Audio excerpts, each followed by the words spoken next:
सबको मसीह में जय मसीह की। मैं विश्वास करता हूँ कि आप अच्छे हैं, भले चंगे हैं और परमेश्वर के काम को अपने जीवन में देख रहे हैं। और मैं आशा करता हूँ आज के वचन से परमेश्वर हम सबसे बात करेंगे। आज का जो वचन है वो लूका रचित सुसमाचार 15 उसका 8 से 10 लिया गया है। मत्ती 15 उसका 8 से 10, लूका 15 उसका 8 से 10। या कौन ऐसी स्त्री होगी जिसके पास 10 सिक्के हो और उनमें से एक खो जाए तो वह दिया जलाकर और घर झाड़ बुहार कर जब तक मिल ना जाए जी लगाकर खोजती ना रहे। और जब मिल जाता है तो वह अपनी सखियों और पड़ोसनियों को इकट्ठा करके कहती है, मेरे साथ आनंद करो क्योंकि मेरा खोया हुआ सिक्का मिल गया है। मैं तुमसे कहता हूं कि इसी रीति से एक मन फिराने वाले पापी के विषय में परमेश्वर के स्वर्गदूतों के सामने आनंद होता है। आमीन। आज का वचन का टाइटल है, फर्श पर भी तुम्हारा मूल्य है। क्या है? फर्श पर भी तुम्हारा मूल्य है। प्रियो, जब हम मसीह जीवन में जीते हैं तो बहुत बार हमको एक चीज़ की दिक्कत होती है कि कहीं मेरा मूल्य कम ना हो जाए। हम जब जॉब में रहते हैं तो हर एक व्यक्ति चाहता है कि बॉस उसको पसंद करे। हम हमेशा पसंद चाहते हैं कि परिवार हमें पसंद करे। लेकिन प्रियो, बहुत बार हम ये भी चाहते हैं कि परमेश्वर हमको पसंद करे। लेकिन जब हमारे जीवन में हम वचन के विपरीत चलने लगते हैं, वचन को छोड़ देते हैं, तो क्या होता है? हमें लगता है कि मेरा मूल्य परमेश्वर के सामने कम तो नहीं हो गया। मेरा जो जीना था परमेश्वर के सामने, जैसे मैं जीता था वैसे अब मैं जी नहीं रहा, तो मेरा वैल्यू कम तो नहीं हो गया।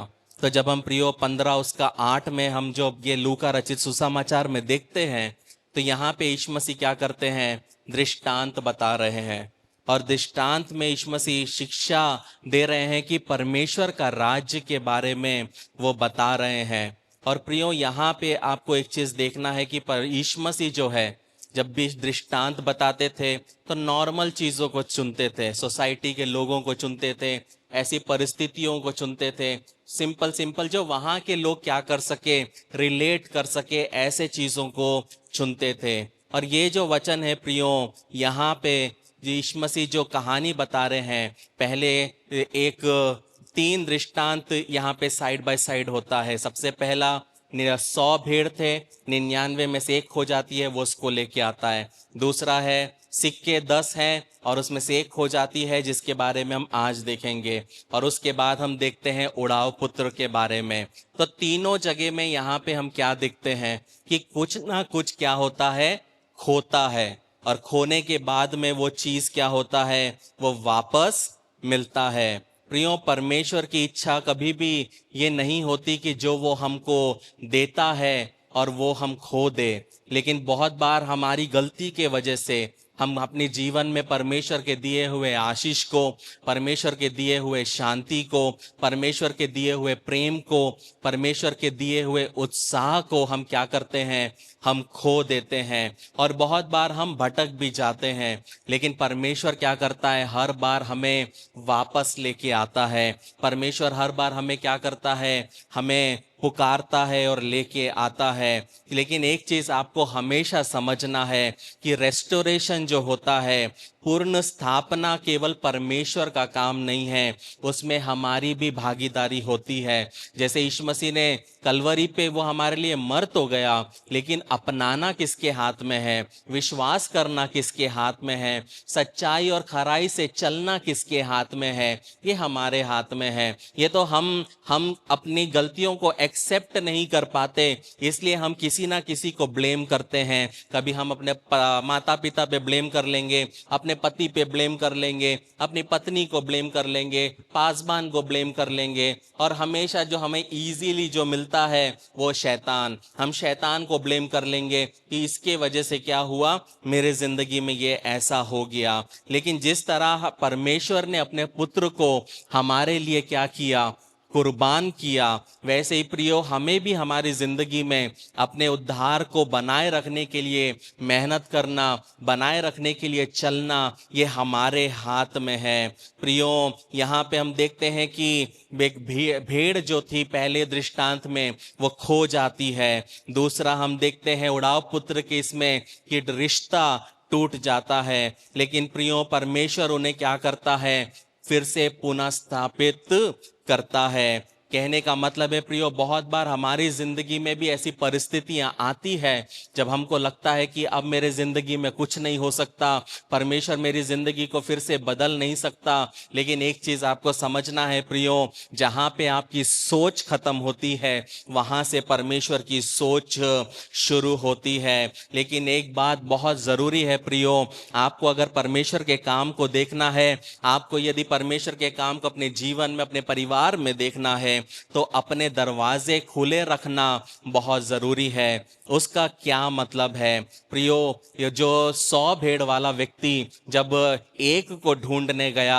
तो उसने उसको परमानेंट लॉक करके नहीं गया, क्योंकि जब एक वापस आएगी तो दरवाजा खुला रहना चाहिए ताकि वो एक भेड़ को भी अंदर लेके जाए। उड़ाव पुत्र का बाप भी क्या करता है, उड़ाव पुत्र का बाप भी अपने घर की बाहर अपने बेटे की बांट जोता रहता है। बहुत बार हम परमेश्वर के काम को क्यों नहीं देख पाते, क्योंकि हम परमेश्वर के लिए अपने दरवाजों को बंद कर देते हैं। हम बोलते परमेश्वर तू मेरे जीवन में काम क्यों नहीं करता, मैं इतना दुआ कर रहा हूं काम क्यों नहीं करता, मैं इतना प्रार्थना कर रहा हूं काम क्यों नहीं करता। कैसे करेगा प्रियो, जब तक हम दरवाजे को बंद कर देंगे तो परमेश्वर हो सकता है कि भेड़ सामने आ गई, उड़ाव पुत्र घर के बाहर है, लेकिन दरवाजा बंद होने की वजह से वो चाहकर भी अंदर नहीं आ सकता। परमेश्वर का कार्य हमारे दरवाजे के सामने होगा, लेकिन क्योंकि हमने अपने तरफ से दरवाजों को बंद कर दिया है तो हम क्या नहीं देख सकते, हम परमेश्वर के काम को कभी भी नहीं देख सकते। जब हम उड़ाव पुत्र के दृष्टांत को देखते, ये बहुत ही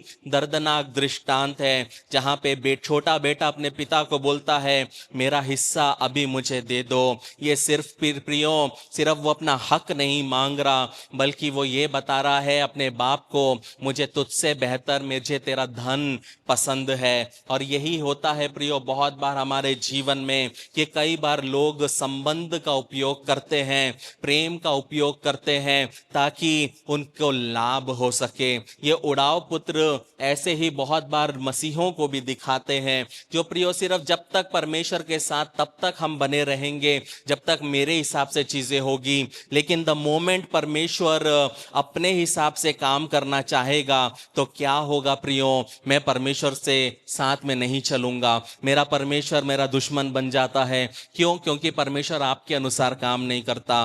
प्रियो परमेश्वर आपके अनुसार काम करने के लिए ये समझना है कि आपका परिवार का सदस्य नहीं है। परमेश्वर जो भी करेगा वो आपके भलाई के लिए करेगा, और अगर भलाई के लिए उसको आपको दर्द में से भी लेके जाना पड़े तो भी वो आपको लेके जाएगा। क्योंकि बहुत सारी चीजों को हम समझ नहीं पाते। जब हम छोटे थे हम सबको पता है, जब हम स्कूल में थे हमको लगता है कितनी अच्छी जिंदगी है जिनको स्कूल नहीं जाना, और जब हम स्कूल जाना बंद होता है तब हमको लगता है स्कूल जाना कितना अच्छा है, बस सुबह टिफिन बांधो तो टिफिन मिल जाता है, स्कूल में जाओ मस्ती करो। और तब हमको लगता है उनको वो अंकल और आंटी का लाइफ कितना अच्छा है, उनको कोई स्कूल नहीं जाना, बस जॉब जाना है। लेकिन जैसे ही हम उस एज में आते तो हमको लगता है कॉलेज लाइफ कितना अच्छा था, 50 रुपए की पॉकेट मनी कितनी अच्छी थी। कहने का मतलब है प्रियो हमेशा हमें अच्छा लगता है दूसरे की जिंदगी। सिंगल है तो लगता है कपल क्यों नहीं बन जाते, सिंगल है तो लगता है हम अधूरे हैं, कपल हो जाएंगे तो पूर्ण हो जाएंगे।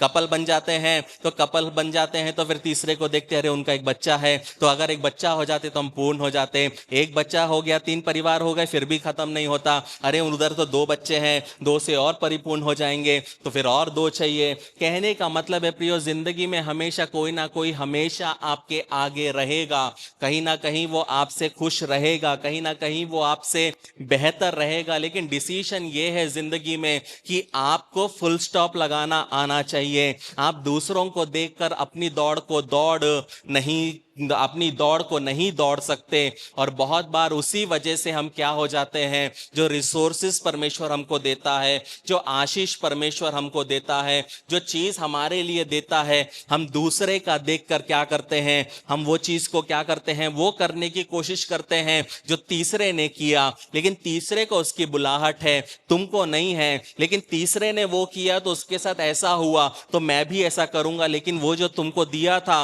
वो तुम्हारे लिए था, तुमको उसको संभालना था। लेकिन तीसरे का देखकर तुमने लगा दिया, अब खत्म हो गया, अब तुमको समझ नहीं आ रहा कि क्या होने वाला है।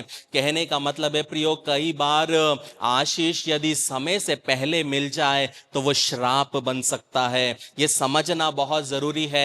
हम दूसरों की आशीषें चाहते हैं, हम समय के पहले परमेश्वर से आशीष को चाहते हैं। लेकिन आपको एक चीज समझना है कि परमेश्वर कभी भी आपको ना ही जल्दी और ना ही लेट आशीष देगा, क्योंकि वो जानता है कि अगर वो आपको जल्दी आशीष देगा तो आप उसको व्यर्थ कर दोगे। लेकिन यदि वो आपको देरी से देगा तो वो आपके काम का नहीं है। लेकिन आपको एक चीज समझना है प्रियो, कि जो आपका है वो आपको मिलेगा, जो आपका है वो आपको मिलेगा। लेकिन जरूरी बात क्या है प्रियो, अपने अपने अवसर के लिए रुकना बहुत आवश्यक है। यदि हम दूसरों की दौड़ को देखते हुए खुद की जिंदगी को दौड़ने जाएंगे प्रियो, लिख के ले लो प्रियो, हमारा ना ही जॉब सक्सेसफुल रहेगा, हमारा ना ही बिजनेस सक्सेसफुल रहेगा, ना ही हमारी सेवकाई सक्सेसफुल रहेगी, ना ही हमारा पारिवारिक जीवन सक्सेसफुल रहेगा। हम कुछ भी कर ले प्रियो, हम हमेशा औंधे मुंह ही गिरेंगे,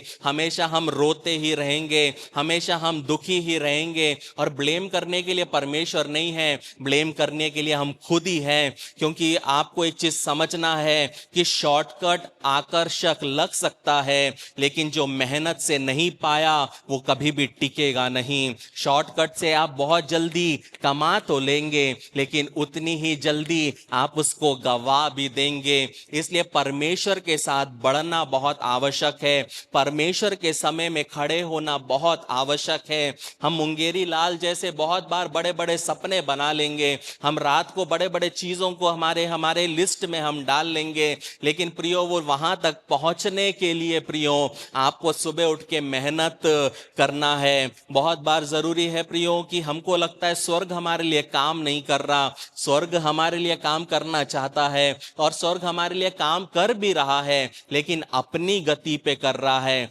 हम चाहते हैं स्वर्ग मेरे लिए दौड़े, हम चाहते हैं स्वर्ग मेरे लिए काम करे, लेकिन मेरे अनुसार स्वर्ग काम करने के लिए कोई भी स्वर्ग नहीं है। कहने का मतलब है प्रियो, हमको परमेश्वर के अनुसार चलना है, हमको उसके वचन के अनुसार चलना है, और तभी हम उसके कार्य को देखने पाएंगे। प्रियो, यहाँ पे हम देखते हैं प्रियो कि यहाँ पे ये वचन में जब हम देखते हैं अध्याय में, तो यहाँ पे एक भेड़ खोई जाती है और वहां पे एक पुत्र भी खोता है और एक सिक्का भी खोता है। लेकिन इस दृष्टांत में आपको समझना है कि यीशु मसीह एक स्त्री का उपयोग कर रहे हैं, ना कोई बेटा, ना कोई पिता, ना कोई चरवाहा, लेकिन एक स्त्री। बहुत सारे दृष्टांत यीशु मसीह ने दिए, लेकिन स्त्री का उपयोग दृष्टांत के उदाहरण के लिए यीशु मसीह ने बहुत ही कम किया है। और यहाँ पे आपको समझना है कि जो सिद्धांत यीशु मसीह सिखाना चाहता है उसको समझना बहुत जरूरी है। जब हम सब उपदेशक 4 उसका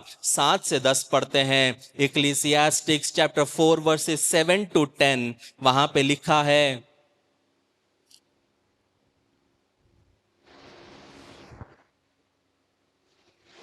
फिर मैंने धरती पर यह भी व्यर्थ बात देखी, कोई अकेला रहता है तो उसका कोई नहीं है, ना उसके बेटा है ना भाई है, तो भी उसके परिश्रम का अंत नहीं होता, ना उसकी आंखें धन से संतुष्ट होती है, और ना वे कहता है मैं किसके लिए परिश्रम करता और अपना जीवन को सुख रहित रखता हूँ। ये भी व्यर्थ और निरा दुख भरा है काम है, एक से 2 अच्छे हैं, क्योंकि उनके परिश्रम का अच्छा फल मिलता है। क्योंकि यदि उनमें से एक गिरे तो दूसरा उसको उठाएगा, परंतु हाय उस पर जो अकेला होकर गिरे और उसका कोई उठाने वाला ना हो। 10वां वचन एक और बार पढ़ूंगा, क्योंकि यदि उनमें से एक गिरे तो दूसरा उसको उठाएगा, परंतु हाय उस पर जो अकेले होकर गिरे और उसका कोई उठाने वाला ना होगा। प्रियो, आपको एक चीज समझना है, यदि मसीह जीवन में आप अकेले चलना चाहते हैं तो अकेले चलने का खतरा पता क्या है? ये आपके सपनों को अपंग बना देता है। मसीह जीवन में जब आप अकेले हर चीज करने की कोशिश करते हैं तो ये चीज आपके सपनों को क्या कर देता है? ये अपंग बना देता है। क्योंकि प्रियो, आप जितना तेजी से आपको आगे जाना है उतना तेजी से आप मसीह जीवन में आगे जा नहीं पाओगे। लेकिन इस वचन के आधार पे एक चीज परमेश्वर का आत्मा बहुत क्लियरली कहना चाहता है, आने वाले दिन में, आने वाले समय में यदि परमेश्वर का काम देखना है तो सहयोग और सहयोगिता, ये सहभागिता, ये दोनों आपके जीवन में आवश्यक है। हम हमेशा सहयोग चाहते हैं, हम हमेशा चाहते हैं कि लोग हमारे साथ कोलैबोरेट करें, हम हमेशा चाहते हैं लोग मेरी मदद करें। लेकिन जब खुद की बारी आती है तो हम क्या करते हैं? हम सोचते हैं कि मुझे सहभागिता करने की आवश्यकता नहीं है। लेकिन प्रियो, अगला जो आयाम आ रहा है, आने वाला जो समय कुछ लोगों के पारिवारिक जीवन में आने वाला है, उसमें आपको एक चीज समझना है कि सहयोग तो आपको लगेगा, लेकिन सहयोग के साथ आपको सहभागिता भी करना पड़ेगा। तो ही आप परमेश्वर को क्या कर पाओगे? उसके काम को अपने जीवन में देख पाओगे। दो एक से अच्छे होते हैं। प्रियो, जिस तरह एक अंडे का छिलका होता है, हम कभी भी दुकान में एक जूता लेने नहीं जाते। हम कभी भी अंडा लेते हैं तो हम भले ही उसका शायद पीला खाते होंगे, हम उसका व्हाइट खाते होंगे, लेकिन हम कभी ये नहीं बोलते क्योंकि मैं सिर्फ व्हाइट खाती हूं, मेरे को योक नहीं चाहिए, आप मुझे सिर्फ अंडे के अंदर का सफेद भाग दे दो, आप छिलका और पीला अपने पास रखो। ऐसा कोई नहीं बोलता। कहने का मतलब है प्रियो, वो तीनों एक साथ है, आपको एक साथ ही रखना पड़ेगा। आपको फिर तोड़ने के बाद उसके साथ क्या करना है वो आपके हाथों में है। वैसे ही प्रियो, परमेश्वर का काम साझेदारी से बढ़ता है। परमेश्वर का काम हमारे जीवन में एक साथ खड़े होके बनता है। वचन कहता है 1,000 को भगाएगा और 2 कितनों को भगाएगा? 10,000 को भगाएगा। मतलब संगति में प्रियो, जो प्रभाव होता है वो 1 गुना नहीं बढ़ता, 2 गुना नहीं बढ़ता, बल्कि 10 गुना बढ़ता है। ये समझना बहुत जरूरी है। प्रियो, कलीसिया में क्यों आते हैं? बहुत बार लोग बोलते हैं मैं घर से ही चर्च अटेंड कर लेता हूँ, कर लेती हूँ। लेकिन ये जो समूह में जो हम मिलते हैं, ये क्यों जरूरी है? क्योंकि प्रियो, समूह में जो उन्नति मिलती है, एक दूसरे के साथ में जब हम सहयोग करते हैं, सहभागिता दिखाते हैं, प्रियो, ये हमें अंदर से मजबूत करता है, एक परिवार के तौर पे हमको खड़ा करता है। ये बहुत आवश्यक है। इसलिए वचन में भी लिखा है, एक दूसरे से मिलने को क्या मत करो, उसको गलत मत समझो, उसको अनवांटेड मत समझो। एक दूसरे का साथ में खड़ा होना ये बहुत आवश्यक है। इसलिए प्रियो, यदि शैतान यदि एक व्यक्ति को गिराना चाहता है तो पता है वो क्या करेगा? यदि वो व्यक्ति अकेले में मजबूत है तो वो व्यक्ति को शैतान गिराने के लिए उसको अकेलेपन में लेके आएगा। उसको क्या करेगा? उसको अपने समूह से अलग करेगा, समूह के विरुद्ध में गलत सोच को देगा, और धीरे धीरे जो लोगों को परमेश्वर ने उसके जीवन को बढ़ाने के लिए रखा था, जिन लोगों को परमेश्वर ने उसके जीवन में सहयोग के लिए रखा था, उसने क्या करेगा? वो व्यक्ति, शैतान क्या करेगा? उसको धीरे धीरे एक एक व्यक्ति को, एक एक परिवारों को वो क्या कर देंगे? वो निकाल देंगे अपनी जिंदगी से। और फिर जब वो अपने आप को जब वो अकेले पाएंगे, तब वहां पे शैतान उनके साथ में सिर्फ वॉलीबॉल ही नहीं खेलेगा, हर वो बॉल खेलेगा जिससे वो बॉल को खेला जा सकता है। कहने का मतलब है प्रियो, आपको एक चीज समझना है, उड़ाव पुत्र को लगा कि उसका विरासत पैसा है, लेकिन जब अकेलापन आया तो उसको समझ में आया कि उसका जो दौलत धन नहीं है, उसका दौलत पिता के साथ का संबंध है। बहुत बार प्रियो, हम विरासत में हम परमेश्वर से आशीष को चाहते हैं, लेकिन हम क्या करते हैं, हम अपने परमेश्वर के साथ के संबंध को खो देते हैं। मतलब क्या है प्रियो, हम दुनिया की चीजों के पीछे इतने लवलीन हो जाते हैं कि परमेश्वर के साथ एक संबंध बनाना छोड़ देते हैं। लेकिन यहाँ पे उड़ाव पुत्र जब अपने पिता को छोड़ के जाता है, तो जब वहां पे जब सुअर का खाना खाने पे मजबूर हो जाता है, तब उसको अचानक से समझ में आता है कि मेरे पिता के घर में तो कितने नौकर हैं और उनके पास कितना भरपूर खाना है। कहने का मतलब है, बहुत बार प्रियो, बहुत बार सुअरों के खाना खाने की परिस्थिति तक परमेश्वर को लेके जाना पड़ता है। तब महसूस होता है कुछ लोगों को कि हाँ, मेरे पिता के घर में कितना कुछ था, हाँ, परमेश्वर ने कितने अच्छे लोगों को मेरे साथ रखा था। प्रियो, ये बहुत जरूरी है समझना कि हम परमेश्वर के कार्य को समझें, वो किस तरह काम करता है उसको समझें, तो ही हम हमारे जीवन में परमेश्वर के काम को देख पाएंगे। जिस तरह प्रियो, एक चरवाहा 99 भेड़ों को छोड़कर वो एक को ढूंढने जाता है। प्रियो, क्यों वो एक को ढूंढने जाता है? क्योंकि जब तक वो एक मिलेगा नहीं, तब तक वो झुंड पूरा हो नहीं सकता। मतलब प्रियो कि 99 परमेश्वर कभी नहीं चाहता, परमेश्वर 100 चाहता है। इसलिए बहुत जरूरी है प्रियो, यदि आप एक समूह में नहीं है, यदि आप प्रभु के लोगों के साथ जुड़े नहीं हैं, अगर आप अकेलेपन में चलोगे, आप अकेले सोच लोगे कि मैं ये कर लूंगा, वो कर लूंगा, मेरे को किसी की जरूरत नहीं है, तो समय हमें औंधे मुंह गिराकर ये साबित कर देगा कि हमें क्यों एक शरीर का अंग कहा जाता है, और क्यों वचन कहता है कि कान जुबान से नहीं कह सकता कि मुझे तेरी जरूरत नहीं, हाथ पैर से क्यों नहीं कह सकता मुझे तेरी जरूरत नहीं। यहाँ पे प्रियो, बहुत बार आपको समझना है कि ये जो वचन हमने पढ़ा, वहां पे आपको समझना है कि वहां पे 10 सिक्कों के बारे में कहा गया है, और ये चीज बहुत इंपॉर्टेंट है समझना। हम परमेश्वर से बोलते हैं मुझे लाख चाहिए, हम परमेश्वर से बोलते हैं मुझे करोड़ चाहिए। इसके पहले मैं एक डिस्क्लेमर दे देता हूं, आप बोलोगे पास्टर जी आप पैसे की बात आज बहुत कर रहे हो, लेकिन मैं कुछ कर नहीं सकता, वचन में सिक्का उपयोग में है, वचन में वो दिनारी उपयोग में है, तो मुझे सिक्का ही बोलना पड़ेगा, वो पैसा है तो पैसा ही बोलना पड़ेगा, क्योंकि मैं वो परहेज करता हूं पैसा स्टेज से बोलने के लिए।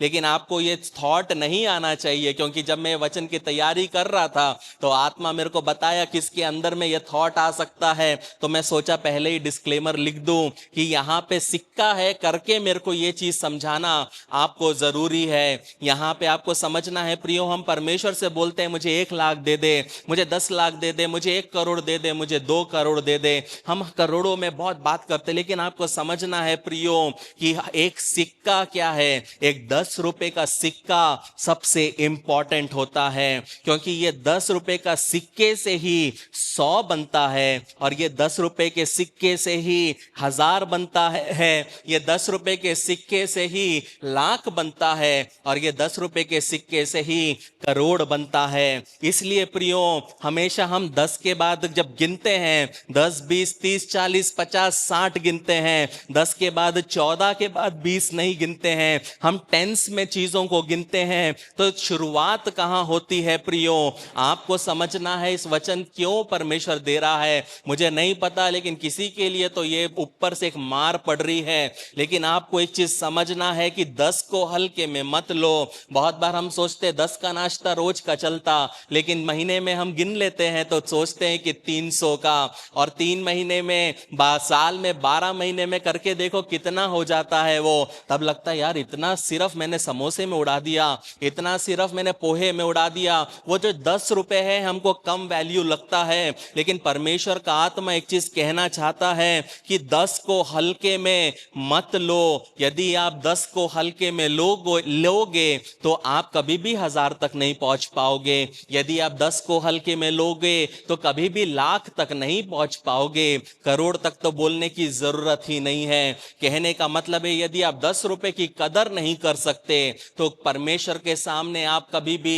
1000 रुपए संभालने के लायक बन भी नहीं सकते। इसलिए वचन कहता है जो थोड़े में विश्वास योग्य है तो उसे क्या करूंगा, बहुत का अधिकारी बनाऊंगा। इसलिए प्रियो आपको एक चीज समझना है कि आशीष जो है ये सिक्कों का एक संग्रह है, ये एक कलेक्शन ऑफ कॉइन्स है। हमारी जिंदगी में परमेश्वर जो चीज को देता है, चाहे आपके सामने में फ्रिज दिख रहा है, उस फ्रिज की एक वैल्यू है, वो 10 से उसको डिवाइड करो, वो आपको वैल्यू समझेगा।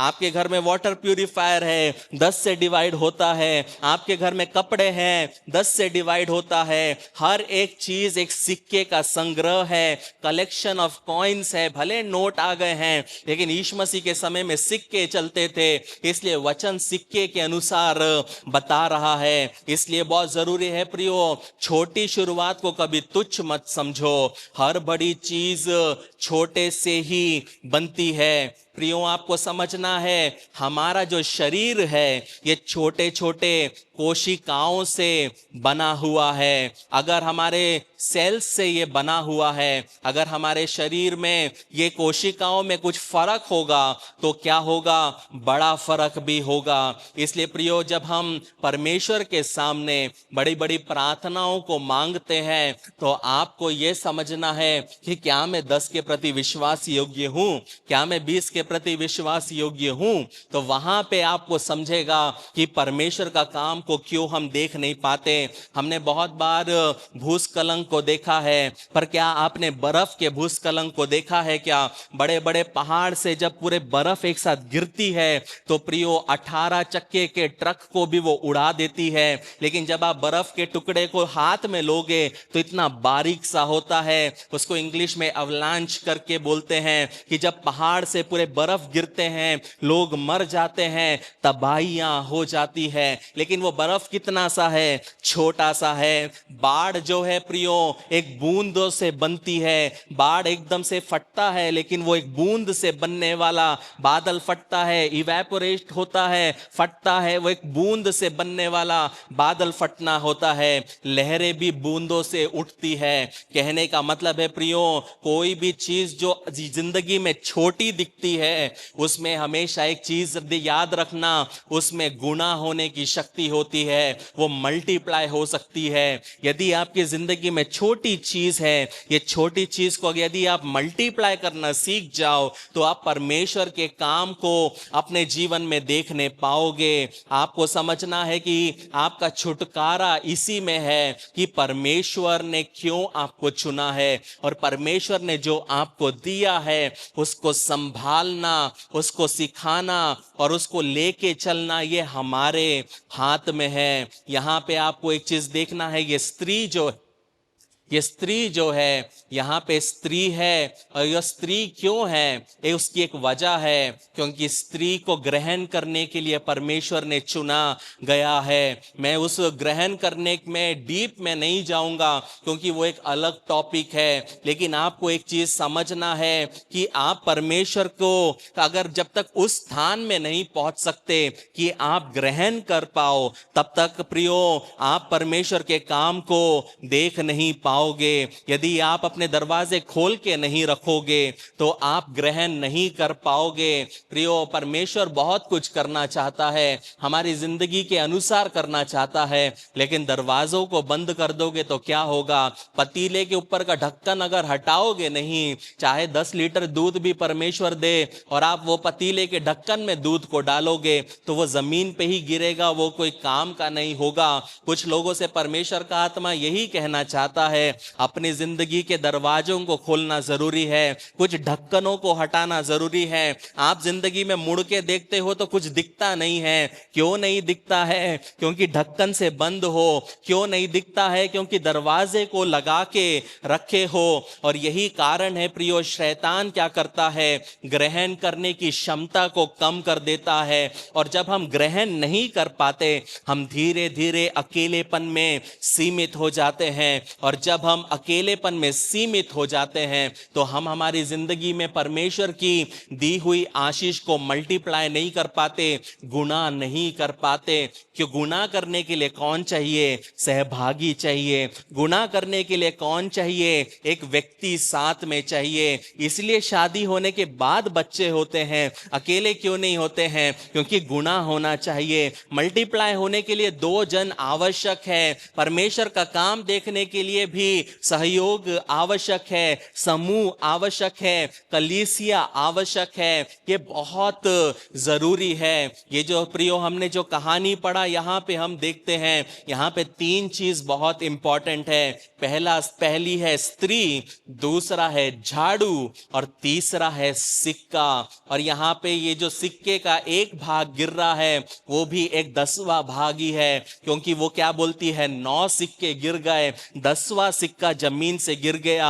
और ये स्त्री भी कौन है? ये अकेले में एक 10वां सिक्का ही है। वो अकेली है, उसका साथ भी कोई भी नहीं है। लेकिन आपको एक चीज समझना है प्रियो, ये वचन एक चीज सिखाता है कि यदि आप अपनी कीमत नहीं समझोगे तो आप जिंदगी में कभी भी झाड़ू नहीं लगाओगे। आप झाड़ू कब लगाते हो? जब आप अपने घर की अहमियत समझते हो, जब आप उस चीज की अहमियत समझते हो। यदि आपने खून पसीना करके एक फोन को लिया होगा तो हर महीने आप कॉलिंग लगा के क्या करोगे? उसको साफ करोगे। लेकिन प्रियो, बर्थडे में पप्पा ने ला के एकदम से दे दिया तो आपको उसका कोई वैल्यू नहीं रहेगा। झाड़ू आप कब लगाओगे? झाड़ू अपने घर की कब लगाओगे? जब वो आप बोलोगे इस डीड में, सेल डीड में मेरा नाम आएगा तब ये मेरा घर होगा, तब तक आप ही करो। वो नहीं है प्रियो। जो चीज हमारी होती है, जिसकी वैल्यू होती है, हम उसी का घर का क्या करते हैं? हम उसी के घर को झाड़ू करते हैं। कहने का मतलब है प्रियो, यहीं पे शैतान क्या करता है? वार करता है। जो परमेश्वर की आशीष है, जो परमेश्वर का काम है, जो परमेश्वर का दिया हुआ है, वही चीज को हम ग्रहण नहीं कर पाते, वही चीज को हम समझ नहीं पाते। और धीरे धीरे हम क्या करते हैं? हम अनजाने में क्या करते हैं? उस चीज को संभालना छोड़ देते हैं। और जब हम उस चीज को संभालना छोड़ देते हैं तब वहां पे शैतान क्या करता है? चुराना शुरू करता है। इसलिए प्रियो, आपको इंतजार नहीं करना है कि कोई और आके आपकी जिंदगी में झाड़ू लगाएगा, कोई और आके आपकी जिंदगी में कुछ करेगा। आपको स्वयं क्या करना है? झाड़ू लगाना जरूरी है। यहां पे स्त्री, ये जो वचन हमने पढ़ा लूका 15 उसका 8 में, ये स्त्री जो है यहां पे जब उसका सिक्का घूमता है तब वहां पे वो क्या करती है? वो उस सिक्के को ढूंढने के लिए झाड़ू उठा लेती है। कहने का मतलब है प्रियो, मैं आपसे प्यार कर सकता हूं, मैं आपसे आपके लिए प्रार्थना कर सकता हूं, मैं आपको सलाह दे सकता हूं, लेकिन एक चीज आपको समझना है, मैं आपके लिए झाड़ू नहीं लगा सकता। आपकी जिंदगी के लिए आपको खुद ही झाड़ू लगाना है। आपके भविष्य के लिए आपको खुद ही क्या करना है? झाड़ू लगाना है। आपकी सेवकाई के लिए आपको खुद ही झाड़ू लगाना है। कुछ लोग बोलते हैं शादी हो जाएगी तो झाड़ू लगाना सीख जाएगा, लेकिन एक चीज समझना है, जो शादी के पहले झाड़ू नहीं लगाया वो कभी भी शादी के बाद भी झाड़ू नहीं लगाएगा। इसलिए प्रियो, ये सोच हटा दो कि मेरी शादी हो जाएगी तो ये बदल जाएगा, मेरी शादी हो जाएगी तो ये बदल जाएगी। ऐसा कभी भी नहीं होता।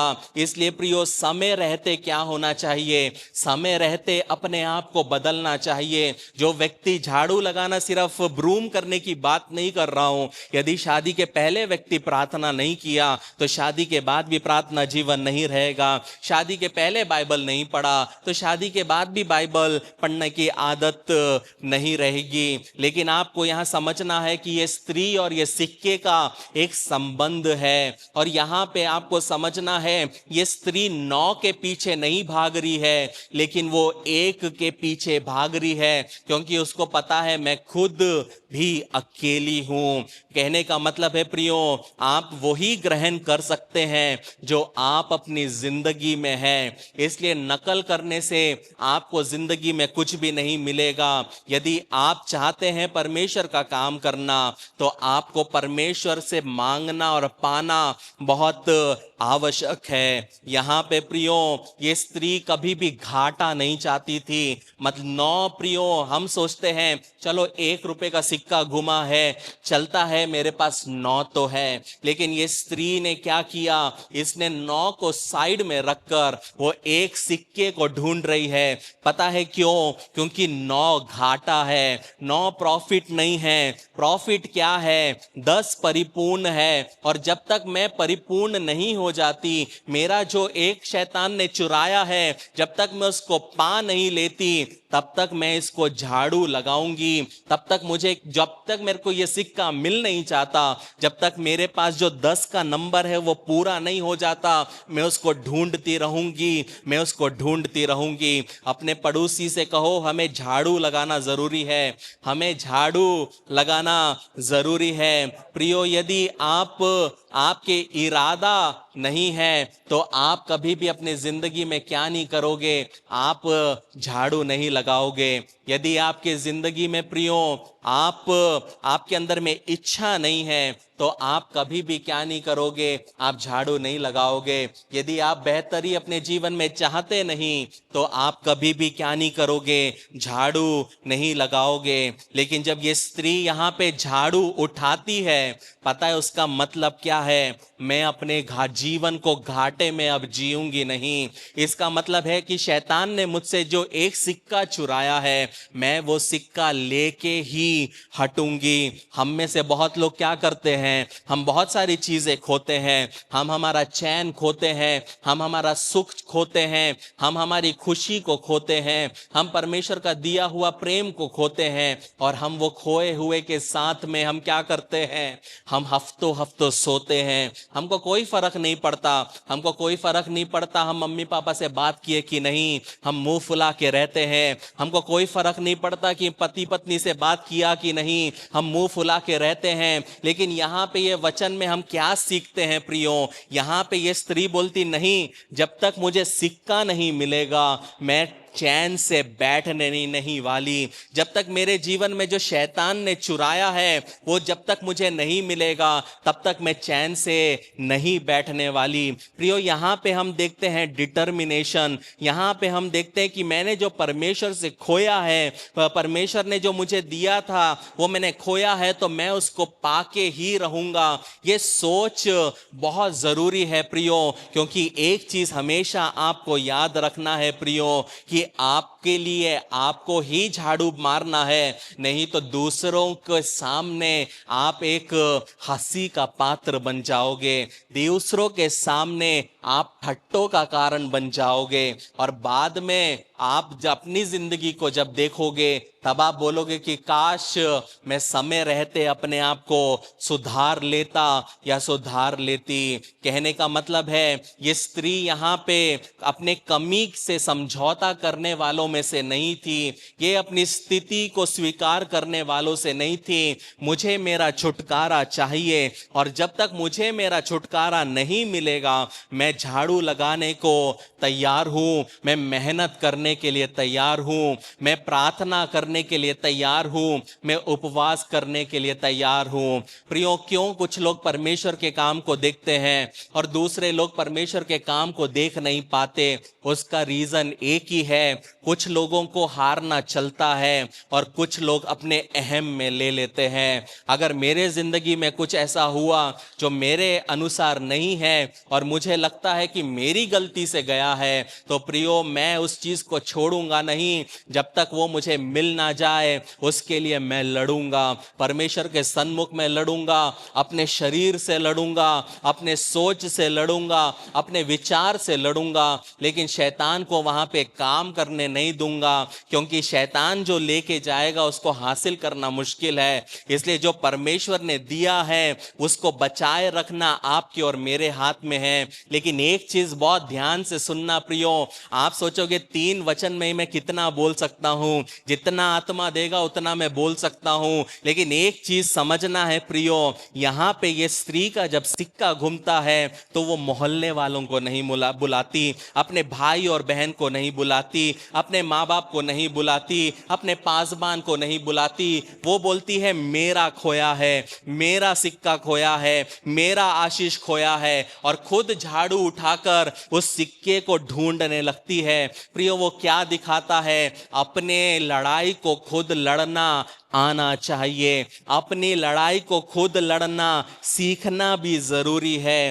प्रियो, सबको दिखाने की आवश्यकता नहीं है कि मेरे घर में लड़ाई चल रही है। सबको बताने की आवश्यकता नहीं है मेरा मूड उदास है। सबको दिखाने की आवश्यकता नहीं है मैं कितना कमी में जी रहा हूं। प्रियो, आपका सिचुएशन को डील करना आपको आना चाहिए। और पता है उसको क्या बोलते हैं? उसको मैच्योरिटी बोलते हैं। उसको क्या बोलते हैं? मैच्योरिटी बोलते हैं। यहां पे मैं रो रहा हूंगा, लेकिन यहां स्टेज पे मेरे को पता भी नहीं चलेगा कि मैं किस परिस्थिति से होकर गुजर रहा हूं। चेन्नई के हाई कोर्ट में मेरे खिलाफ केस चल रहा होगा, लेकिन यहां पे किसी को पता भी नहीं चला कि मेरे जिंदगी में क्या चल रहा है। पता है प्रियो, उसको क्या बोलते हैं? उसको मैच्योरिटी बोलते हैं। मैच्योरिटी मतलब आपके जिंदगी में तूफान भी क्यों ना चले, लेकिन आप अपने तूफान से लड़ने के खुद काबिल हो जाओ। यदि आप अपनी जिंदगी के तूफानों को दूसरों को उसमें लपेटे में लेने वाले हो, तो समझ जाओ आपकी जिंदगी में क्या नहीं है? मैच्योरिटी नहीं है। और आप जिंदगी में अभी भी परिपक्व होने बाकी हो। आपका दर्द है माना, आपका दुख है माना, लेकिन मसीह जीवन में यह समझना बहुत जरूरी है। आपको एक चीज समझना है, यीशु मसीह मरने के पहले गेत्सेमनी में जाते हैं। क्या यीशु मसीह वहां पे एक ऑनलाइन मीटिंग नहीं कर सकते थे? मैं मरने जा रहा हूं, वहां पे सबको नहीं बता सकते थे मैं मरने जा रहा हूं। लेकिन यीशु मसीह गेत्सेमनी में चेलों के साथ जाते हैं, 3 चेलों को पास रखते हैं, और फिर भी अकेले में जाके अपने अब्बा पिता के सामने रोते हैं। वो क्या दिखाता है? मेरे प्रॉब्लम्स मेरे हैं, सूली पे मेरे को चढ़ना है, मेरा पसीना खून होगा, सिर्फ मेरा रोना मेरा परमेश्वर देखेगा। प्रियो, ये एटीट्यूड हमारे जिंदगी में बहुत जरूरी है। ये जीने का तरीका हमें आना बहुत जरूरी है। इसलिए मैं कहता हूं कि बाइबल सिर्फ पवित्रता नहीं सिखाती, बाइबल जीने का तरीके को भी सिखाती है। यदि आप आत्मा के द्वारा सीखना चाहते हो तो ही आप सीख पाओगे। जब यहाँ पे हम एक सिक्के को गिरते हुए देखते हैं, तो पुराने नियम में हम एक और चीज को गिरते हुए देखते हैं, एक बच्चे को गिरते हुए देखते हैं, और वो बच्चे का नाम था मेपीपोशेत। और मेपीपोशेत जो गिरा वो अपनी गलती से नहीं गिरा, मेपीपोशेत गिरा किसी दूसरे की गलती से, किसी दूसरे ने उसको गिराया।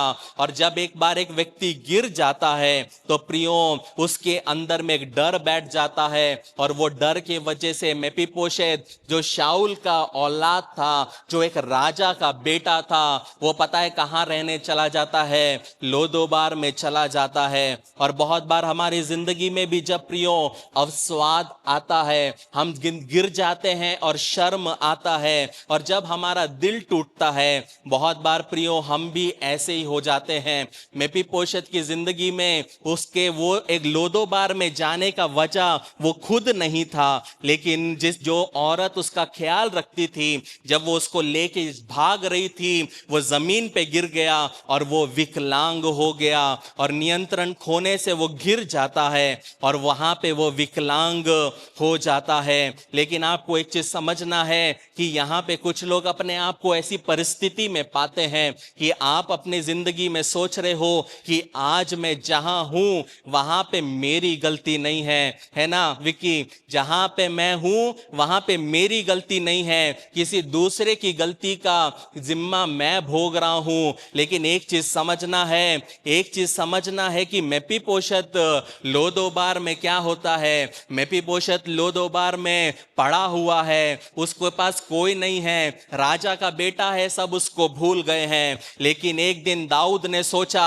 अब मुझे झाड़ू लगाने की आवश्यकता है, और जब वो झाड़ू लगाने का सोचता है तो वो पूछता है कि क्या शाऊल के घराने में कोई है जिसके लिए मैं करुणा दिखाऊं? सीबा बोलता है हाँ, शाऊल के घराने में एक है, उसका नाम है मेपीपोशेत। आज इस वचन से परमेश्वर का आत्मा कहना चाहता है कि कुछ लोगों को लोदेबार से वो निकालने वाला है। आप गिराए हुए होंगे, आप टूटे होंगे, आप छोड़ दिए गए होंगे, लेकिन वो उठाने वाला है। अपने पड़ोसी से कहो अब वापसी का समय आ गया है, अब वापसी का समय आ गया है। प्रियो, आपको तैयार होना है। आपको भले ही लोगों ने गिराया होगा, आपको लोगों ने गिराया होगा, आपके दोस्तों ने गिराया होगा, जिस व्यक्ति से आपने सोचा कि ये व्यक्ति मेरे साथ खड़ा रहेगा, ये व्यक्ति मुझे कभी ठुकराएगा नहीं, ये मेरे मुंह में, मैं इसके साथ रहूंगा तो मैं आगे बढ़ूंगा। लेकिन प्रियो, जिसके ऊपर आपने आसरा रखा, उसने ही क्या किया, उसने ही गिरा दिया। और आज आप अपने आप को लोदोबार में पाते हैं। हो सकता है आप ऐसी स्थिति में गिर गए हो जहां से आपको लग रहा है कि आप निकल नहीं सकते। हो सकता है आप एक गलत रिश्ते में फंसे होंगे, हो सकता है आप एक गलत सोच में फंसे होंगे, एक बुरे लत में फंसे होंगे, आप बहुत प्रकार के मूड स्विंग्स में फंसे होंगे, आप निराशा से घिरे हुए होंगे। लेकिन इस वचन से परमेश्वर का आत्मा एक चीज कहना चाहता है, वापसी का समय आने वाला है। प्रियो, आपको एक चीज समझना है, यहाँ पे चर्च में आप बैठने के लिए नहीं आते, यहाँ पे चर्च में आप बदलने के लिए आते हैं, यहाँ पे चर्च में आप रूपांतर होने के लिए आते हैं, एक अगले स्तर पे होने के लिए आते हैं। कलीसिया में प्रियो, जो खोए हुए रहते हैं वो यीशु मसीह को पा लेते हैं, जो गिरे हुए रहते हैं यीशु मसीह उनको उठा लेता है। लेकिन आपको एक चीज समझना है प्रियो, कि परमेश्वर कुछ लोगों को उनके सही जगह पे बिठाना चाहता है। परमेश्वर कुछ लोगों को उनके सही जगह पे बिठाना ले चाहता है। जब मेपीपोशेत को दाऊद के सामने लेके आया तो मेपीपोशेत बोलता है, मैं तो एक कुत्ता हूं। लेकिन दाऊद बोलता है कि तू कुत्ता नहीं है, तू राजा का बेटा है। प्रियो, लोदेबार में रह रहे के मेपीपोशेत अपने आप को कुत्ता समझने लग गया। वैसे ही हम हमारी तंगी और मुसीबत में, दर्द में, पीड़ा में बहुत बार हम इसी तरीके से सोचने लगते हैं, मैं तो हारा हुआ हूं, मैं तो अकेला हूं, मेरे से कोई प्यार नहीं करता, मैं अब जिंदगी में क्या कर सकता हूं। लेकिन प्रियो, अपने आप को लोगों के अनुसार तोलना रोको, अपने आप को परमेश्वर के अनुसार देखना बहुत जरूरी है। लेकिन प्रियो, जब हम प्रकाशित वाक्य पढ़ते हैं, वहां पे इफिसियों की कलीसिया को यीशु मसीह का आत्मा एक चेतावनी देता है, इसलिए स्मरण कर कि तू कहां गिर गया है। प्रियो, बहुत बार यदि हम मेपीपोशेत के जैसे जब हम अचानक से गिरते हैं, हम विकलांग हो जाते हैं, हमको पता है कि मेरी जिंदगी में क्या हो गया है। अचानक से एक गिरना वो अलग होता है, लेकिन जब एक व्यक्ति धीरे धीरे गिरता है, जब एक व्यक्ति धीरे धीरे उसकी जिंदगी में कटाव होता है, तो वो और भी खतरनाक होता है। क्योंकि जब हम अचानक गिरते हैं, पैर टूट जाता है, तो हमको पता है कि पैर की हड्डी टूट गई है, प्लास्टर करना पड़ेगा। लेकिन वहीं पे अगर हड्डी में हेयर लाइन फ्रैक्चर है और समय रहते रहते धीरे धीरे वो फ्रैक्चर बढ़ेगा, तो ऐसा वो बनेगा कि जो रिपेयर करने के लिए बहुत मुश्किल होगा। इसलिए प्रियो, आपको जरूरी है समझना कि आज आत्मा यही पूछना चाहता है कि तू कहां गिर गया, तू कहां गिर गई, ये स्मरण करना जरूरी है। धीरे धीरे तेरा स्टैंडर्ड कैसे कम हो गया, धीरे धीरे ईमानदारी से जीना कमजोरी में कैसे बदल गया, उत्साह ठंडा कैसे पड़ गया, और देखते ही देखते जो स्थान तुझे बहुत उत्साहित करता था, वही स्थान अभी तुझे बोरिंग क्यों लगने लग गया है। प्रियो, याद करो आप कितने ऊंचाई में थे, और याद करो आज आप अपने आप को कहां पाते हो। गिरावट हर एक के जीवन में आती है, उतार चढ़ाव सभी के जीवन में आती है। लेकिन प्रियो, आपको यह समझना बहुत जरूरी है कि ये उतार और चढ़ाव कहां हो रहे हैं, ताकि आप अपने जीवन को क्या कर सको, आप अपने जीवन को बना सको। प्रियो, पूरा हफ्ता पहले हम सोचते थे कि संडे कब आएगा, चर्च जाना है, लेकिन अभी वो उत्साह नहीं है, अभी वो पहले जैसा एक्साइटमेंट नहीं है। अब चर्च आना धीरे धीरे विकल्प बन चुका है। अभी बदलाव कब आता है हमें समझ में नहीं आता है। कहने का मतलब है प्रियो, धीरे धीरे जो कटाव आता है, आपको एक चीज समझना है, वो सबसे भयानक होता है। धीरे धीरे जब एक इंसान पाप में डूबता है, वो बहुत भयंकर होता है। एकाएक एक बार में यदि गलती हो गई, वो अलग हो जाता है, वहां पे इंसान जल्दी वापस आता है। लेकिन एक व्यक्ति रोज ब रोज रोज जब परमेश्वर से धीरे धीरे दूर जाता है तो पता क्या होता है, एट द एंड यहूदा इस्करियोती के जैसे वो अपने आप को पेड़ में टांग लेता है, क्योंकि उसको लगता है कि अब मेरा बचना नामुमकिन है क्योंकि मैंने बहुत बड़ा पाप किया। लेकिन वहीं पे पतरस को लगता है मैंने तो 3 बार पाप किया, और परमेश्वर उसको बचा लेता है। इसलिए प्रियो समझना है प्रियो, जब आप अपनी जिंदगी में गिरावट को क्या करते हो, आप अपनी जिंदगी में गिरावट को आने देते हो, तो आपको एक चीज समझना है कि आप अपने लक्ष्य से धीरे धीरे दूर जा रहे हो। यहां पे प्रियो ये स्त्री, ये जो सिक्का है, ये सिक्का उसके जीवन में प्रायोरिटी थी। उसको वो सिक्का चाहिए था, उसको अपने जीवन को परिपूर्ण करना था। इसलिए उसने क्या किया, वो ढूंढती गई ढूंढती गई ढूंढती गई। अपने बाजू वाले को थोड़ा सा हिला के बोलो, झाड़ू लगाने के लिए तैयार हो जाओ, झाड़ू लगाने के लिए तैयार हो जाओ। प्रियो आपको एक चीज समझना है प्रियो, जो आपने समय खोया, जो आपने स्थान खोया, जो आपने गरिमा को खोई, वो सब जा सकता है, चलेगा। लेकिन यदि चर्च से नरक चले गए तो उससे बड़ा जगह और उससे बड़ा धोखा और उससे बड़ा लॉस आपकी जिंदगी में कभी नहीं हो सकता। प्रियो सुअर के खाने का जब उसका बारी आया तो वहां पे शर्म से बेटे को समझा कि उसको पिता के घर में कितना कुछ मिल रहा था। बहुत बार प्रियो जब हम हमारी आशीषों को कम आंकते हैं, जब परमेश्वर के काम को हम कम आंकते हैं, तब हम क्या करते हैं, हम धीरे धीरे गिरना शुरू करते हैं। लेकिन पता है सच्चाई क्या है? सच्चाई यह है कि सिक्का चाहे गिरा हो या किसी के जेब में हो, उसका मूल्य ना ही बढ़ता है और ना ही घटता है। यह समझना बहुत जरूरी है। एक सिक्का चाहे या किसी की जेब में हो या वो जमीन पे हो, उसका मूल्य कभी खत्म नहीं होता। यीशु मसीह के सामने आपका मूल्य कभी खत्म नहीं होता। आप अपने आप को खोई हुई भेड़ समझ सकते हो, आप अपने आप को खोया हुआ सिक्का समझ सकते हो, आप अपने आप को उड़ाव पुत्र समझ सकते हो, लेकिन एक चीज आपको समझना है कि आपका मूल्य कभी कम नहीं होगा। आज आप यहां बैठे हो और आपको लग रहा है कि मैं तो फर्श पे आ चुका हूं, मैं तो फर्श पे आ गई हूं, परमेश्वर ने खड़ा किया लेकिन आज मैं नीचे गिर गया हूं, नीचे गिर गई हूं। लेकिन एक चीज समझना है प्रियो, कि आप मूल्यवान हो, आप मूल्यवान हो, इसीलिए परमेश्वर ने अपने पुत्र को आपके लिए भेजा। अगर आप मूल्यवान नहीं होते तो यीशु मसीह अपने जान को आपके लिए कुर्बान नहीं करता। क्योंकि आप मूल्यवान हो, इसलिए उसने अपनी जिंदगी को आपके लिए कुर्बान किया। और सबसे बड़ी खुशखबरी मैं आपको बताना चाहता हूं प्रियो, परमेश्वर आपको गलत लोगों से, गलत मंडलियों से और गलत स्थानों से बाहर निकालकर एक सही स्थान पर लेके आने वाला है। और ये बहुत ही तेज होगा, और ये बहुत ही अचानक होगा, और ये बहुत ही अद्भुत होगा।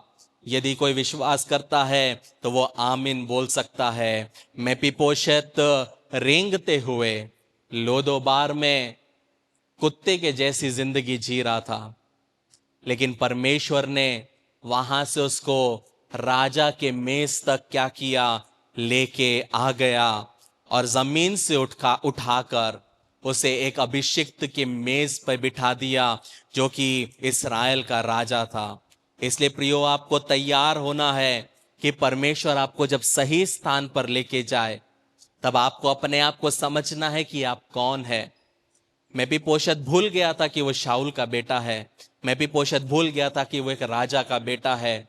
बहुत बार जब हम कमती में जीते हैं, बहुत बार हम जब निराशा में जीते हैं, बहुत बार जब हम फेलियर्स में जीते हैं, तो पता है प्रियो, हम अपनी आइडेंटिटी को खो देते हैं और हम समझते हैं कि जिंदगी भर मैं यही रहूंगा, जिंदगी भर मैं ऐसा ही रहूंगा। लेकिन एक बात समझ लो प्रियो, कि आप जिंदगी भर वैसे रहने के लिए बनाए नहीं गए हो, बल्कि परमेश्वर ने आपको ऊंचा उठाने के लिए आपको क्या किया है, चुना हुआ है। आपका छुटकारा आने वाला है प्रियो, आपके बच्चों के लिए छुटकारा आने वाला है, आपके आत्मा के लिए वो छुटकारा देना चाहता है। लेकिन आपको एक चीज समझना है प्रियो, जब हम 9 और 10 पढ़ते हैं, वहां लिखा है, और जब मिल जाता है, तो वह अपने सखियों और पड़ोसियों को इकट्ठा करके कहती है, मेरे साथ आनंद करो, क्योंकि मेरा खोया हुआ सिक्का मिल गया है।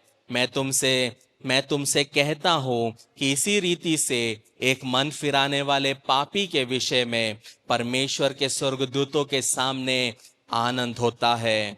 प्रियो, यहां पे एक चीज समझना है, उसने अकेले मेहनत किया, उसने सिक्के को अकेले ढूंढा, और जब मिल गया तब उसने क्या किया, जब मिल गया तो उसने आनंद मनाया। बहुत बार हम क्या करते हैं प्रियो, सिक्का मिला नहीं है, हमारे फेसबुक स्टेटस में आ जाता है, हमारे इंस्टा स्टेटस में आ जाता है, 4 लोगों को बताने लग जाते हैं कि देखो मैं क्या खा रहा हूं, देखो मैं क्या खा रही हूं। हम एकदम से जतलाने लग जाते हैं, हम एकदम से बताने लग जाते हैं, और वो वहां होने के पहले ही शैतान आके वो रस्सी को काट देता है। बहुत बार हमारी जिंदगी में हम परमेश्वर का काम सिर्फ इसी रीजन से नहीं देख पाते, क्योंकि पूरा होने के पहले हम क्या करते हैं, 10 लोगों को बता देते हैं। पूरा होने के पहले हम अपने बेस्टी को बता देते, बेस्टी को बता देते। किसको? बेस्टी को, जो प्रभु को नहीं जानती। अब लड़के वाले को क्या बेस्टा बोलते, नहीं पता। हम अपने मुंह से उस उस वैल्यूबल चीज को खुद ओक देते हैं, और शैतान उसको तबाह कर देता है। लेकिन आपको समझना है प्रियो, इसी प्रकार यीशु मसीह ने 33.5 साल आपकी और मेरे लिए क्या किया, मेहनत किया। 30 साल एक बड़े बेटे की जिम्मेदारी निभाई, और 3.5 साल इकलौते बेटे की जिम्मेदारी निभाई, और अपने जीवन को कलवरी पर क्या किया, बलिदान कर दिया, ताकि आप और मैं क्या करें, स्वर्ग जा सके, आप और मैं उसके पुत्र कहला सकें। प्रियो, बाइबल में सब कुछ है, आपको कोई साइकोलॉजी पढ़ने की जरूरत नहीं है, साइकेट्रिस्ट के पास भी जाने की जरूरत नहीं है। यदि बाइबल को बाइबल जैसे पढ़ना सीख जाओगे, तो आप सिर्फ एक अच्छे मसीही नहीं, एक अच्छे इंसान भी बन जाओगे, एक अच्छे पिता भी बन जाओगे, एक अच्छे पति भी बन जाओगे, और एक भाई भी बन जाओगे। Same applies to all sisters also, कि वो एक अच्छी माँ भी बन जाएगी, बहन भी बन जाएगी, और क्या क्या है जो सब बन जाएंगे। कहने का मतलब है प्रियो, बदलना मुझे है, परमेश्वर का काम देखना है, बदलना मुझे है, अपने अभिषेक को संभालना मेरा काम है। मैं एक चीज बताऊंगा आपको, ये सच्चाई है, हो सकता है आप लोगों के साथ भी होती हो। सैटरडे और संडे सबसे ज्यादा झगड़े घर में होते हैं। सबसे ज्यादा झगड़े घरों में फ्राइडे से शुरू होते हैं, संडे तक होते हैं। कौन इसको बोल सकता है कि मैं सच कह रहा हूं? देखो कितने सारे हाथ खड़े हो गए। ये क्यों हो रहा है? ये क्यों हो रहा है? कितने लोग चाहते हैं उसकी सच्चाई जानना? ये इसलिए हो रहा है प्रियो, आपके ऊपर एक अभिषेक है, और जब हम यहां पे एक साथ आधा आराधना करते हैं, तब यहां पे क्या होते, बंधन टूटते हैं। प्रियो, मैं अकेले में जो आराधना करके पा सकता हूं, उससे ज्यादा फास्ट में यहां पा सकता हूं। पता है क्यों? क्योंकि अकेले में तो मैं अकेले आराधना कर रहा हूं, मेरी पत्नी है, हम 10,000 है। यहां पे अगर 50 लोग भी आत्मा से आराधना कर रहे हैं, वो 50 इंटू 10,000 करके देख लो, उसकी तीव्रता समझ लो कि वो कितना पावरफुल है। इसलिए शैतान क्या करता है, फ्राइडे से शुरू होता है। 18 साल के एक्सपीरियंस से बोल रहा हूं, फ्राइडे से शुरू होता है। लेकिन ये मैंने पता है कब भापा बेटर, जब मेरी शादी हुई। अकेले में तो हम गिटक लेते हैं, अकेले किसको दिखाएंगे, मैं बब्बर शेर, खिसियाई बिल्ली, घर में बब्बर शेर, घर में हर आदमी बब्बर शेर है, बाहर बिल्ली। लेकिन हम किसको दिखाएंगे। लेकिन ये एक पैटर्न है जो मैंने देखा है लाइफ में। फ्राइडे से शुरू होता है, फ्राइडे शाम से तू मैं बजने लगती है, सैटरडे थोड़ा बर्तन ज्यादा बजते हैं, और संडे सुबह तक तो सुनामी आ जाता है। तो ये शैतान का तरीका है। पता है शैतान की एक बात है, उसको चैट जीपीटी यूज करना नहीं आता। मतलब कि उसको कुछ आता ही नहीं, उसका एक पैटर्न है, करने का एक तरीका है। अगर आप समझ जाओगे तो आप जैवन जीवन जी लोगे। आप अपनी जिंदगी में शैतान के काम करने का तरीके को समझ जाओगे और उसको बस काम करने मत दो, आप जैवन जीवन जी लोगे। मुझे पता है कि यहां से ये बात अगर मैंने बोली तो नेहा वहां से एक और बात बोल सकती है, मैं वो बोलता ही नहीं, मैं वो बोलता ही नहीं, क्योंकि मुझे पता है अगर मैं आ बोलूंगा तो वो आ बोल सकती है, और वो अगर वो आ बोलेगी तो मैं आ बा भी बोल सकता हूं। मैं भी मनुष्य हूं, मैं भी इंसान हूं। इसलिए समझदारी किसमें है, जब मुझे लगता है कि यहां पे अगर बात बढ़ सकती है, मैं कट लेता हूं, मैं कट लेता हूं, मैं मौका नहीं देता, मैं कट लेता हूं। और फिर नेहा को पता है, मैं बहुत बार बाथरूम में बोलता, मैं वॉशरूम जा रहा, बाथरूम में जाके हेडसेट लगा के सुनता रहता। ये सच्चाई है। लेकिन फ्राइडे सैटरडे संडे डबल समझदारी से मसीह जीवन को जीता हूं मैं। दूसरे दिन भी नहीं होता, लेकिन फ्राइडे सैटरडे संडे शैतान ऐसे मौके लाएगा, ऐसे मौके लाएगा और हम गिर जाते। और अगर हम गिर जाते तो वो क्या दिखाता है, हम मैच्योर नहीं है। मतलब शैतान ने बोला ले, और हम खत्म, संडे खत्म। फिर एक बार में मन नहीं भरता, शैतान बोला मस्त खाया है तो फिर से, हाँ फिर से, अब डबल डोज हो गया। लेकिन तांडव तीसरे में ही आता है। प्रियो, मसीह जीवन जो है ना, हम जो देखते वो नहीं है, हमारे इर्द गिर्द बहुत कुछ हो रहा है। इसलिए बोलते हैं सचेत रहो। सचेत रहने का क्या मतलब है, समझदारी से जीना आना चाहिए। नहीं तो वही होगा, आप चल रहे हो, आपको नहीं पता, यहां से हाँ ऐसा कैसा तू बोलती, कुछ ना कुछ लिया है इसलिए यहां से निकल रहा है। इसलिए समझदारी से जीना आपको जरूरी है। मैं कुछ लोगों के नर्व्स में पैर नहीं रखना चाहता, लेकिन प्रियो मैच्योरिटी ये दिखाता है, मैच्योरिटी। अगर आपको पता है कि शैतान किस तरह काम करता है, आप कभी भी हारोगे नहीं, आप जयवंत ही रहोगे। इस वचन से परमेश्वर आप सबको आशीषित करे। तो आप विवाह के लिए आगे कदम बढ़ाने को तैयार हैं, बधाई। इससे पहले कि आप अपनी शादी के दिन की तैयारी में जुट जाएं, योजना बनाएं और परेशान होने लगें, एक सबसे महत्वपूर्ण बात न भूलें, आपकी शादी। एक अध्ययन के अनुसार विवाह पूर्व परामर्श या वैवाहिक थेरेपी पूरा करने वाले जोड़ों में तलाक की संभावना 31% तक कम होती है, और कोर्टशिप टू मैरिज इसमें आपकी मदद करता है।